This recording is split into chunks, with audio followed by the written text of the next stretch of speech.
20 বছৰৰ মূৰত বিয়াৰ পিছত প্ৰথম চিনেমা হলত চিনেমা চাইছোঁ তাৰমানে এতিয়া বিৰাট ভাল লাগিছে আগতে চাইছিলোঁ ছোৱালীতে পুৰণা ককা দেউতাৰ এতিয়া নতুনখন চাইছোঁ বিৰাট ভাল লাগিছে ৰাইজক বহুত আহক চবেই চাওক চিনেমাখন বিৰাট ভাল লাগিছে নতুন তাৰমানে নতুন হেৰিত বনাইছেতো বেছি ভাল লাগিছে বহুত ভাল লাগছে এন্ট্ৰিটো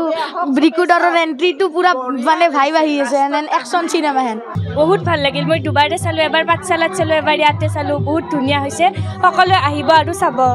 ভাল লাগিছে বহুত ভাল লাগিছে বঢ়িয়া ধুনীয়া এক্সিলেণ্ট আৰু মাইণ্ড ব্লাইং চিনেমা ভাল লাগিছে ভাল ভাল ভাল ভাল লাগিছে খুব ভাল লাগিছে খুব ভাল লাগিছে ভাল লাগিছে ভাল লাগিছে বহুত ধুনীয়া ধুনীয়া ধুনীয়া ধুনীয়া বহুত ভাল লাগিল ভাল লাগিছে আমি বৰপেটাৰে ভালে লাগিছে ভালে লাগিছে বঢ়িয়া ভাল লাগছে ভাল লাগছে অঁ ইখন অলপ বেলেগ চাই ভাল লাগছে আৰু ভাল লাগিছে বঢ়িয়া বঢ়িয়া বঢ়িয়া বঢ়িয়া ভাল লাগিছে সকলোৰে অভিনয় খুব ভাল হৈছে যতীন বৰাৰ পৰা উৎপল দাসৰ পৰা আদি কৰি সকলোৰে খুব ভাল লাগিছে চাব পাৰে বহুত ভাল লাগিছে